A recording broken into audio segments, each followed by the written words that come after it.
يوم الدين إياك نعبد وإياك نستعين اهدنا الصراط المستقيم صراط الذين أنعمت عليهم غير المغضوب عليهم ولا الضالين آمين اللهم صل وسلم وبارك عليه صل عليه يا رب بالمصطفى بلغ مقاصدنا واغفر لنا ما مضى يا واسع الكرم يا رب بالمصطفى بلغ مقاصدنا واغفر لنا ما مضى يا واسع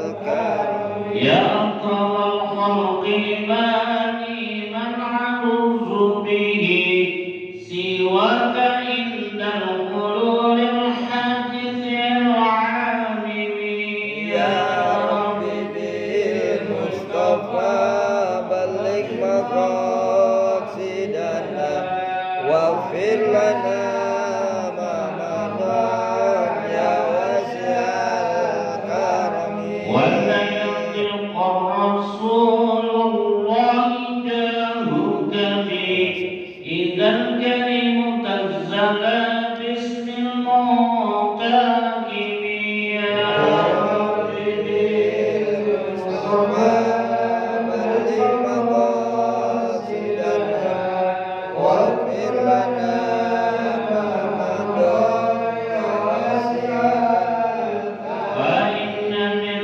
ذنبك الدنيا وقرتها ومن علومك علم الله والقلم يا رب بالمصطفى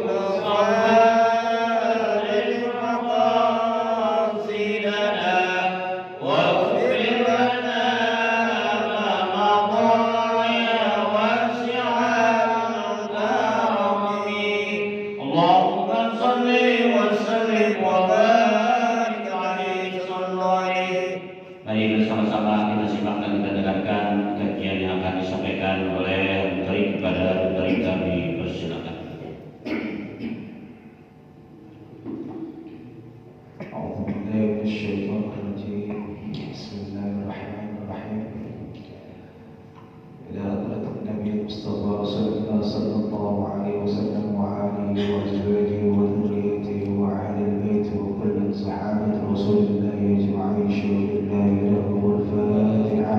أعوذ بالله من الشيطان الرجيم بسم الله الرحمن الرحيم الحمد لله رب العالمين الرحمن الرحيم مالك يوم الدين إياك نعبد وإياك نستعين اهدنا الصراط المستقيم صراط الذين أنعمت عليهم غير المغضوب عليهم ولا الضالين الحمد لله الذي وكفى والصلاة والسلام على هديه المصطفى وعلى آله وأصحابه أهل التقى والوفاء. سبحانك لا علم لنا إلا ما علمتنا إنك أنت العليم الحكيم.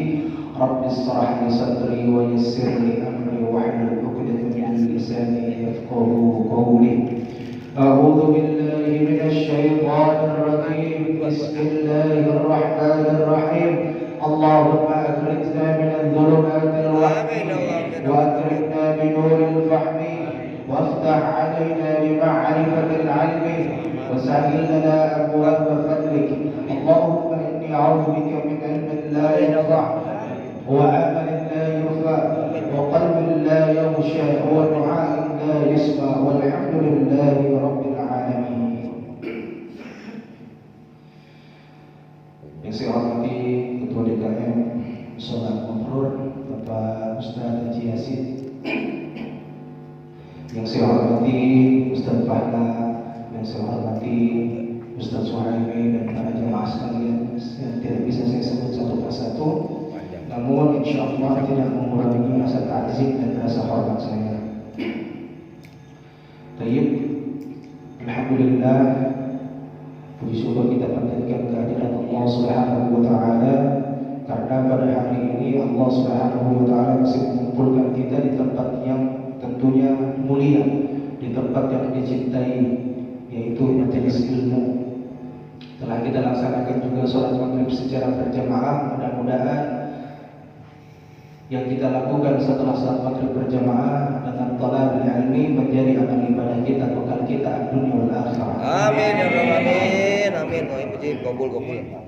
Amin ya Allah. Amin. Baik, pada pertemuan sebelumnya bab 4 sudah selesai 10 hadis kita bahas tentang fadilatil qira'atis shalawati 'ala nabi sallallahu alaihi wasallam. Insyaallah pada malam hari ini kita bahas bab selanjutnya. Kembali kita akan mengkaji 10 hadis. Jadi sudah sampai 45 berarti sudah ada insyaallah nanti malam ini setelah ini 50 hadis sudah kita belajar. Masyaallah. 50 hadis sudah kita belajar. Enteng dah. Bab yang kelima ini akan kita bahas tentang fadilatil ilmi atau manfaat atau kemanfaatan atau keutamaan daripada rasa iman, daripada iman. Al-babu khamis, babu baca fi fadilatil iman. Bab yang kelima akan menjelaskan tentang keutamaan iman. Langsung masuk ke hadis yang pertama. Qala Nabi sallallahu alaihi wasallam, al-iman ma'rifatu bil qalbi wa qawlu bil lisani wa a'malu bil arkan. Di sini dikatakan oleh baginda Nabi Allah sallallahu alaihi wasallam. Yang pertama, ini perhatikan Pak. Ini bab iman, bab yang paling sederhana, bab yang paling sering kita dengar dari kita SD, SMP, SMA, berkali-kali itu diulang bab iman. Tapi kadang-kadang kita nggak tahu apa yang utama dari yang namanya iman. Yang pertama kata Nabi, al-iman ma'rifatun bil qalbi. Iman wajib diyakini dengan hati. Yang pertama itu wajib diyakini dengan hati. Wal qawlu bil lisan, dan diucapkan dengan lisan. Jadi kalau kita cuma modal yakin dalam hati tanpa kita pernah mengucapkan bahwa kita beriman kepada Allah dan Rasulullah, itu tidak akan diterima kita punya keimanan. Karena kenapa Nabi bilang wajib wal qawlu bil lisan, wajib diucapkan. Wa'amal bil arkani, dan juga dikerjakan dengan anggota badan. 3 poin ini. Yang pertama tadi wajib ada di dalam hati kita, kita tanam, kita munculkan dalam hati kita. Wal qawlu bil lisan, dan harus kita ucapkan dengan kita punya lisan. Gimana kalau misalnya orangnya nggak bisa ngomong, diterima nggak keimanannya? Pertama, kalau dia sudah memenuhi syarat tadi, sudah ada iman di dalam hatinya, maka dengan dia tidak bisa ngomong pun itu bukan sebuah masalah, karena adanya uzur, adanya sebab di situ. Dia nggak bisa mengucapkan bahwa dia beriman kepada Allah, tapi dalam hatinya. Poin kedua nggak bisa. Ya. Poin ketiga, wa'amalu bil arkan, dan diamalkan dengan seluruh anggota badan. Apa yang dimaksud dengan diamalkan dengan seluruh anggota badan? Kita melaksanakan perintahnya Allah, melaksanakan sunnah-sunnahnya Nabi Muhammad sallallahu alaihi wasallam dengan kita punya anggota badan yang sudah dikasih disempurnakan oleh Allah. Adapun saudara-saudara kita yang mungkin tidak sempurna secara fisiknya, secara anggota badannya, maka itu dimasukkan ke dalam sebuah uzur yang tidak bisa kita menghakimi bahwa dia bukan orang yang beriman. Seperti itu. Ada orang yang nggak bisa sholat, nggak bisa melakukan gerakan sholat seperti kita. Ada orang yang nggak bisa mengucapkan kalimat syahadat. Tapi Allah menghadiahkan kepada dia iman di dalam hatinya saja, itu sudah cukup untuk memasukkan dia di dalam surga Allah. Seperti itu. Hadis yang kedua dikatakan, qala Rasulullah sallallahu alaihi wasallam, al-iman uriyan wa libasu. Iman itu ibarat sesuatu yang masih telanjang. Iman itu sesuatu yang masih telanjang atau dasar banget, Pak. Dasar banget ada dalam diri kita. Libasuhu at-taqwa wa zinatuhu al-haya wa thamaratuhu ilmu. Iman itu ibarat sesuatu yang telanjang, sedangkan pakaiannya itu adalah kita punya ketakwaan. Wa libasuhu at-taqwa, pakaiannya iman itu adalah ketakwaan kita kepada Allah dan Rasulullah sallallahu alaihi wasallam. Wa zinatuhu, sedangkan perhiasannya al-haya. Apa itu haya? Malu, rasa malu. Al-haya wa thamaratuhul ilm, dan buahnya adalah ilmu. 4 hal, 1 kesatuan. Iman, hal yang paling dasar, bagaikan sesuatu yang telanjang, tidak dibungkus oleh apapun. Maka kita harus membungkus iman itu dengan yang namanya ketakwaan.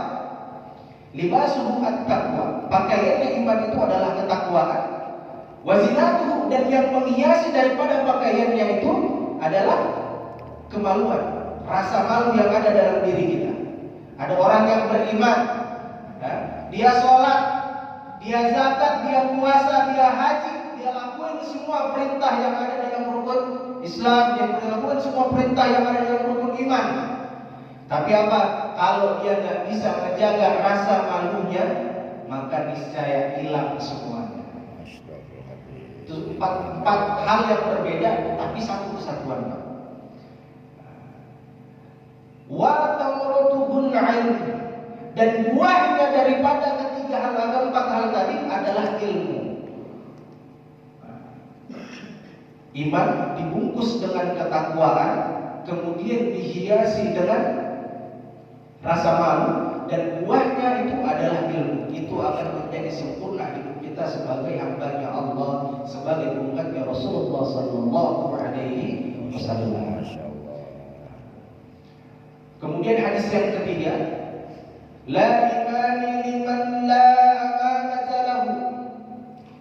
Tidaklah memiliki iman atau tidaklah beriman seseorang, kata baginda Nabi Allah sallallahu alaihi wasallam, la amanatahu, yaitu orang yang tidak memiliki rasa amanah.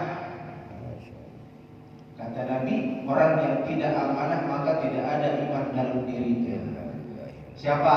Orang-orang yang ketika dipercaya dia ingkar, orang-orang yang ketika dipercaya dia berbohong, seperti itu. Tidak ada iman baginya. Maka makna daripada hadis ini, kata musannif Syekh Nawawi Al-Bantani dalam kitab Lubabul Hadis, dikatakan di sini bahwa makna daripada la imani liman la amanatahu, maknanya sebenarnya itu adalah cakupan yang cukup luas, bahwa amanat yang diartikan di dalam kitab ini oleh Syekh Nawawi Al-Bantani diartikan sebagai hal yang cukup luas, bukan hanya pertanggungjawaban kita kepada sesama manusia, namun lebih utama adalah pertanggungjawaban kita kepada Allah dan Rasul-Nya.